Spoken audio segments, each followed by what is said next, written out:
So back at it, March 2025, and it's been a while since I've been out fishing. I haven't felt the itch in a little while. I think due to how just bad the weather is, you know. And I guess it's only bad weather when you feel like you're not catching fish. But I felt like I wasn't going to be catching fish because the water levels are so high, and you know, standing out in the rain, not catching fish is not where you want to be. Anyway, maybe that's a skill issue, but here we are at a somewhat historical location, different spot, same general area as I think one of my previous videos. But what I'm hoping to do today is a catch and cook. So if I'm making this video, if you see this video, it's because there was some level of success. Anyway, I'm gonna come up here quietly and see if I see any fish right off the bat. If I don't, I'll do a first cast here in a second. What I'm gonna try and do though, see if I can chest mount this GoPro. Otherwise, I'll set it in the dirt here. I'll be right back.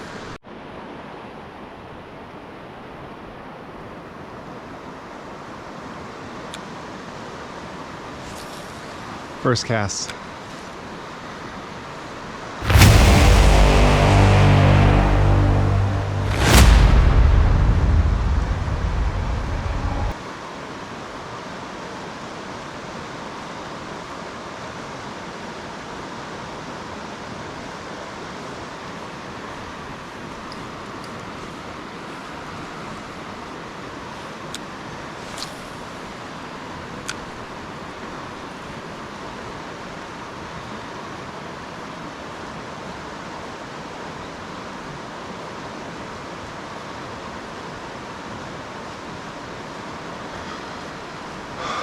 See how the spinner is moving? It's moving okay. Definitely is requiring a little bit more drag. I left this lure outside, I'm gonna be honest with you guys. So it's a little rusty, but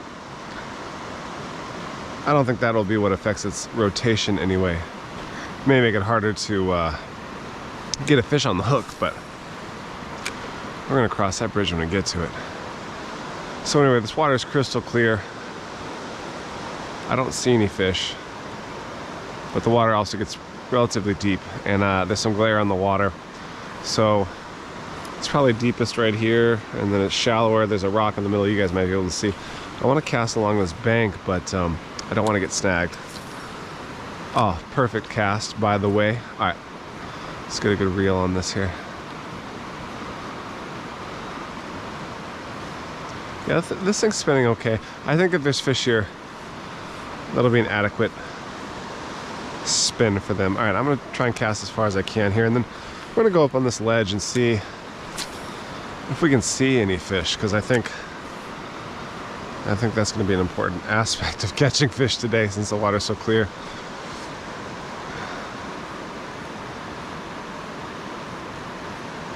There are a lot of suckers in this water.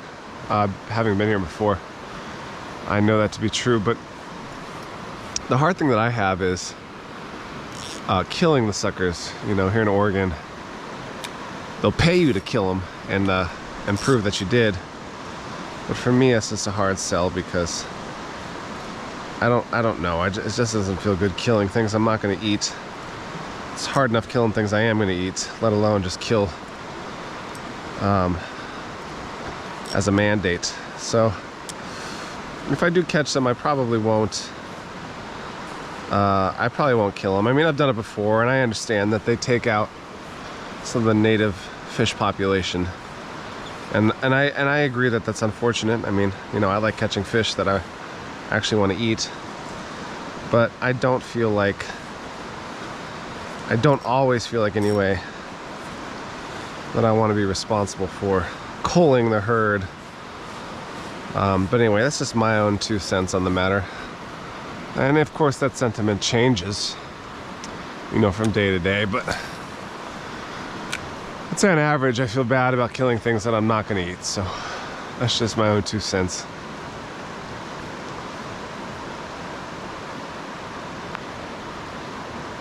All right, nothing going on here. My line's getting all twisty, but salvaged that pretty quickly. We're gonna keep moving.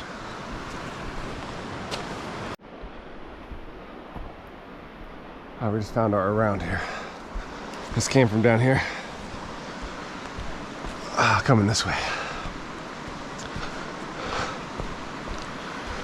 Really is some beautiful water here. And you know there's fish. You can just look at that and know there's fish.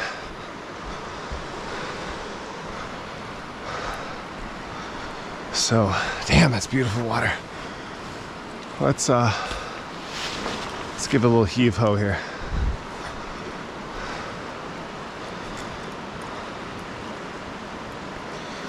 Little heave-ho. Got my size 6 Panther Martin red gold classic. I think this is a size 10 leader going to a maybe 15 or 20 pound braid. What do I want to say about the braid? I don't know, nothing. It's my main line. And the reason why I have 10-pound tests for my leader is just because that's what I had around. So that's the whole story. I would go lighter if I had it available. All right. I'm also gonna get lower here so that I get a better angle on the retrieval. The water's deep enough here. I'm not really worried about these fish seeing me on the ledge. I'm more concerned about them just seeing the lure, which is contrasting quite well with the water at the moment.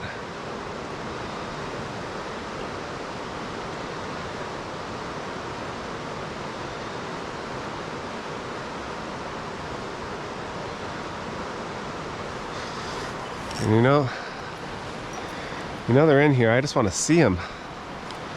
Oh, this water's so beautiful though. Look at this. This is something else. Is that a trout right over there? Nope.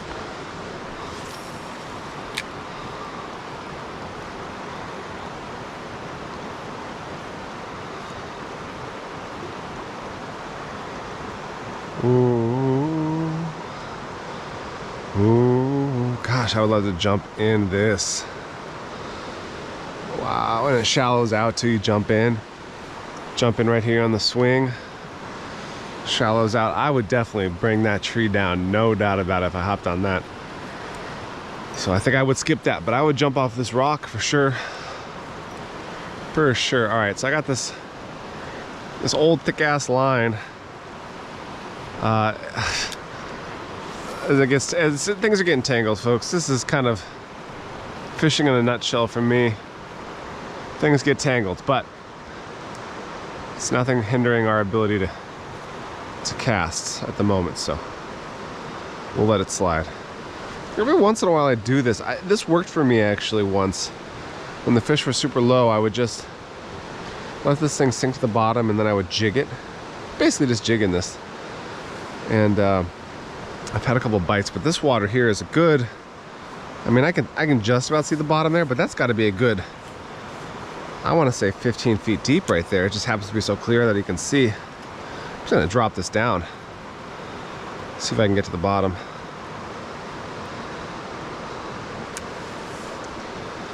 And that's impressively deep. Man, I would definitely love to come back here when the water's warmer. But I'm sure that'll be me and everybody else. Now I've also noticed that I don't have as much luck fishing when it's colder, but I'm stuck on something. It happens to be not that cold. And hasn't, oh, that's a fish. That's a fish on. Oh, what the fuck? Oh, what is that? What just happened? All right, I'm gonna try and keep him on the line. Oh, that's so funny.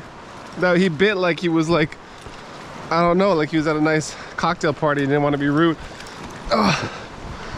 Okay, let me kind of catch him without dropping the GoPro sliding off my head. Come here. Oh, this is the worst retrieve of all time. Ah. Oh, he's a beautiful fish. Oh, I can't eat you. I can't. I can't. Stop it. Oh man, I'd love to help you go. It's not a good... I pop the lure. All right. Gosh, oh, no. How you doing? What a beautiful fish. I think you'll survive. Come on, swim off. There you go. I see him right here. Let's see. Oh, what's he doing? He's dazed and confused.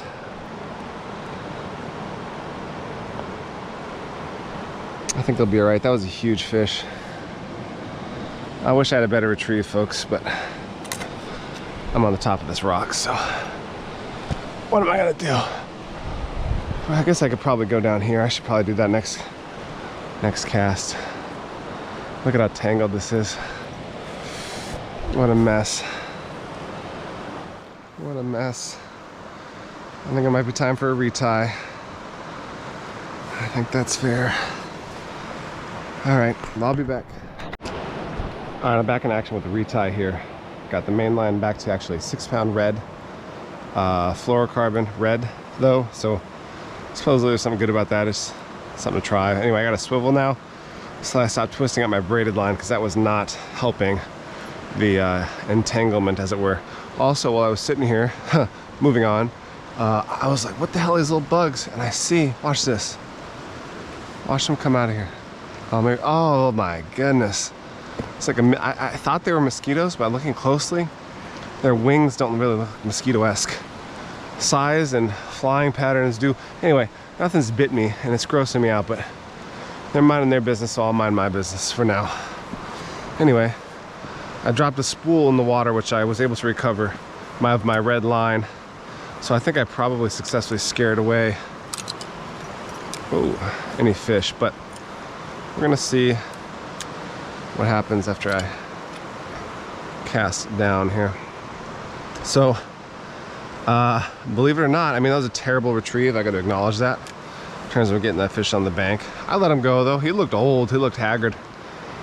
But he was a native. I'm sure he would have been delicious, but you know, like I was saying earlier, I'm gonna do the same spin and retrieve thing. I'm gonna do a little jig situation here. These poor fish, I'm sure they're starving. He went right down here where my lure's jigging. Oh, did I see something?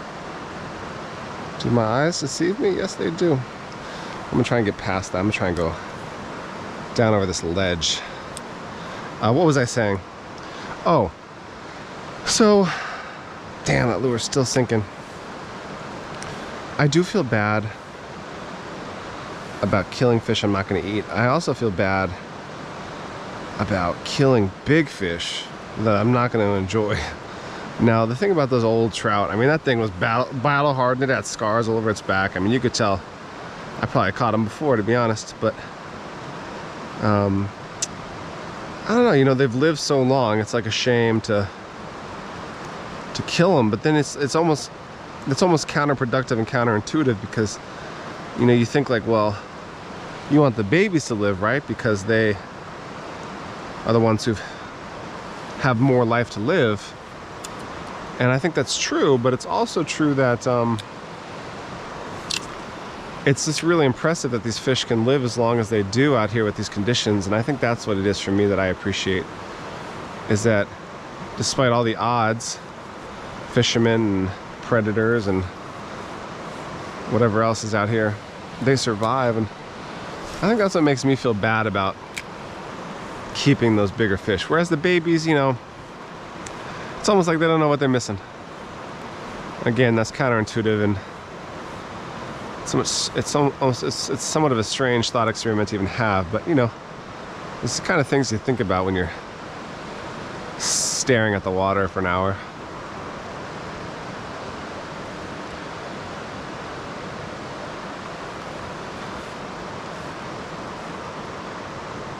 I can't believe I caught that fish right there.